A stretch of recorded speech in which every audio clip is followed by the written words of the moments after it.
ماہرہ مامی، تم نے ہمیں جتنا تڑپایا ہے آج ہم اس کا بدلہ لیں گے۔ شیرو، مگر میں آپ دونوں کو ایک ساتھ کیسے خوش کر پاؤں گا؟ ماہرہ مامی، اس کی فکر مت کرو، چپ چاپ یہ دودھ پیو۔ میں نے مامی کے ہاتھ سے دودھ کا گلاس لیا اور ایک بار میں ہی گلاس خالی کر دیا۔ دودھ پیتے ہی میں نے ماہرہ مامی کو باہوں میں بھر لیا اور ان کو پیار کرنے لگا۔ شروعات میں نے کی تھی، مگر جلدی ہی مامی نے کنٹرول اپنے ہاتھ میں لے لیا۔ آج دونوں ایک ساتھ پلان کر کے آئی تھی کہ کیا کرنا ہے، اور مجھے ان کے خطرناک روپ کو دیکھ کر یہ ڈر ستا رہا تھا کہ میں دونوں کو ایک ساتھ کیسے سنبھال پاؤں گا۔ میں اتنا زیادہ تھک گیا تھا کہ مجھے پتہ بھی نہیں چلا کہ کب میں سو گیا۔ صبح جب میری آنکھ کھلی تو کوئی مجھے جگا رہا تھا۔ میں نے مشکل سے آنکھ کھولی تو دیکھا ماہرہ مامی تھی۔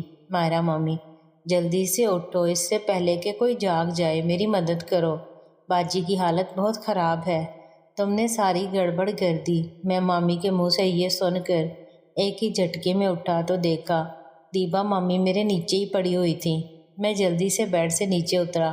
دیبا مامی کی حالت بہت پتلی ہو گئی تھی، وہ درد سے سسکیاں لے رہی تھی، ان کو بیٹھنے میں بھی پریشانی ہو رہی تھی۔ ماہرہ مامی، تم تو جانور بن گئے تھے، دیکھو کیا حالت ہو گئی ہے باجی کی، اور میرا بھی حال کچھ اچھا نہیں ہے، اب باجی کو باتھ روم میں لے کر چلو۔ میں نے دیبا مامی کو اپنی باہوں میں اٹھایا اور باتھ روم میں لے کر چلا گیا۔ مامی نے پانی گرم کرنے کے لیے گیزر چلا رکھا تھا۔ ماہرہ مامی جلدی سے اپنے کمرے سے ایک پین کلر لے آئی اور دیبا مامی کو کھلا دی۔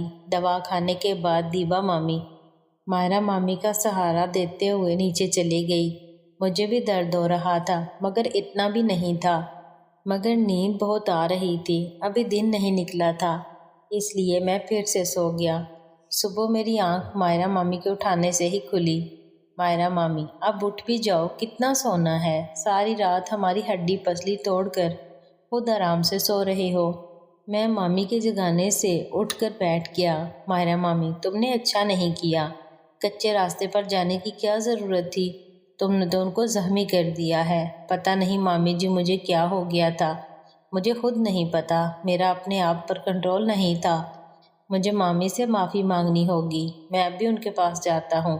ماہرہ مامی، وہ سب بعد میں، پہلے تیار ہو جاؤ اور ناشتہ کرو، اور رہی بات رات کی تو میں نے دودھ میں ٹیبلٹ ڈال دی تھی، اس کی وجہ سے تم اتنی دیر تک ہمارے ساتھ لگے رہے۔ یہ کون سی گولی تھی؟ ماہرہ مامی، باجی کو شاکر کے سامان میں سے ملی تھی، ہم نے سوچا کہ تم ایک ساتھ ہم دونوں کو سنبھال نہیں پاؤ گے، اسی لیے تمہیں وہ ٹیبلٹ دی تھی، مگر یہ تو ہماری بڑی غلطی ثابت ہوئی، تم نے تو ہم دونوں کی بینڈ بجا دی، توبہ تم تو جنگلی جانور بن گئے تھے۔ تو یہ آپ کا آئیڈیا تھا، آپ کو مزہ تو آیا نا؟ ماہرہ مامی، مزہ تو آیا، مگر حالت بری ہو گئی، دوبارہ ایسی غلطی نہیں کروں گی۔ شیرو، میں تو یہ غلطی بار بار کرنا چاہوں گا۔ ماہرہ مامی، میری توبہ، مجھے معاف کرو، اب جلدی سے اٹھو اور تیار ہو جاؤ، میں ناشتہ لاتی ہوں۔ اتنا کہہ کر مامی باہر چلی گئی اور میں بھی اٹھ کر باتھ روم میں گھس گیا۔ پیشاب کرتے ہوئے مجھے بھی کچھ جلن ہو رہی تھی۔ خیر، میں نہا دھو کر تیار ہوا، ماہرہ مامی ناشتہ لے آئی۔ ناشتے سے فری ہو کر میں دیبا مامی کے پاس گیا، وہ اپنے بیڈ پر ایک سائیڈ کروٹ لے کر لیٹی ہوئی تھی۔ میں بہت شرمندہ ہوں مامی جی، میری وجہ سے آپ کو تکلیف ہوئی، مجھے معاف کر دیجئے۔ دیبا مامی، ایسا مت کہو شیرو، تمہارا دیا ہوا ہر درد مجھے منظور ہے، بس تم کبھی مجھے خود سے دور مت کرنا، مجھ سے وعدہ کرو، ہمیشہ مجھے ایسے ہی پیار کرتے رہو گے۔ شیرو، اگر ایسے ہی پیار کرتا رہا تو آپ بیڈ ہی پکڑ کر بیٹھی رہیں گی۔ دیبا مامی، ہٹ بے شرم، میرا مذاق اڑاتا ہے؟ جو بھی ہو، کل رات جیسا تم نے کیا ہے میں نے کبھی سوچا بھی نہیں تھا، بہت برا حال ہے، لگتا ہے آپ کو مزہ نہیں آیا۔ دیبا مامی، مزہ تو بہت آیا، مگر کیا کروں، اتنی تیاری نہیں ہے نا، دھیرے دھیرے میں خود کو تیرے قابل بنا لوں گی۔ اتنی بری طرح میری طرف سے روندے جانے پر بھی دیبا مامی مجھ سے ناراض نہیں تھی، شاید وہ مجھے ناراض نہیں کرنا چاہتی تھی۔ ان کا پیار دیکھ کر مجھ سے رہا نہیں گیا اور میں نے ان کے ہونٹوں کو چوم کر ان کے پیار کا انعام دیا۔ مامی کو آرام کرنے کا بول کر میں گھر سے نکل گیا، راجو سے ملا اور کھیتوں کا بھی چکر لگا آیا۔ میں نے میوش کی ماں سے ملنے کا سوچا اور ان کے گھر گیا، مگر گھر پر تالا تھا۔ پڑوسیوں نے بتایا کہ ان کا بھائی ان کو اپنے ساتھ لے گیا ہے۔ رات کو میں نے سب کے ساتھ مل کر کھانا کھایا اور اپنے کمرے میں جا کر سو گیا۔ مائرہ مامی نے مجھے 2 سے 4 دن آرام کرنے کو کہا۔ کالج جانے میں ابھی کچھ دن پڑے تھے، اس لیے میں اگلے دن سے اکھاڑے میں جانے لگا اور کھیتوں میں بھی جاتا رہا۔ اس دوران تنزیلہ بھابھی مجھے کہیں دکھائی نہیں دی اور میں بھی ان کے گھر کی طرف نہیں گیا۔ 4 دن آرام کرنے کے بعد پھر سے رات میں مائرہ مامی اور دیبا مامی باری باری سے آنے لگیں۔ یوں ہی وقت گزر گیا اور کالج جانے کا وقت آ گیا، مگر ابھی تک نائلہ مامی سے میری نہ بات ہوئی تھی نہ ملاقات۔ ہمارا رشتہ تو جیسے ختم ہی ہو چکا تھا۔ جس دن میں نے کالج جانا تھا، صبح صبح ہی دیبا مامی اور مائرہ مامی کچن میں گھس کر جلدی جلدی کام کر رہی تھی۔ میں بھی اکھاڑے سے جلدی آ گیا۔ آج پہلا دن تھا، اس لیے میں لیٹ نہیں ہونا چاہتا تھا۔ میں تیار ہو کر ناشتہ کرنے آ گیا۔ سرور ماما، دلدار ماما اور بختیار ماما تینوں میرا انتظار کر رہے تھے۔ میں نے ناشتہ کیا۔ مائرہ مامی نے بختیار ماما سے میرے لیے کالج لے جانے کے لیے ایک نیا بیگ منگوایا تھا۔ انہوں نے مجھے بیگ دیا جس میں 2 نوٹ بک اور پین تھا۔ کتابیں تو کالج سے مل ہی جائیں گی، پھر بھی میرے پاس جو پیسے تھے ان سے میں بکس خرید سکتا تھا۔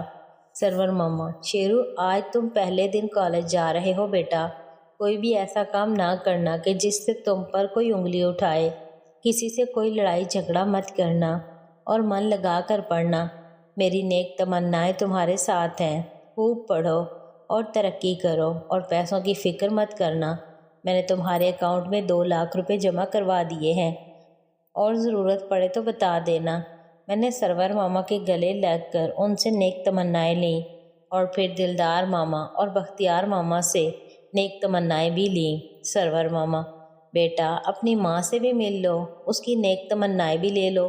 میں سرور ماما کی بات مان کر نائلہ مامی کے پاس گیا۔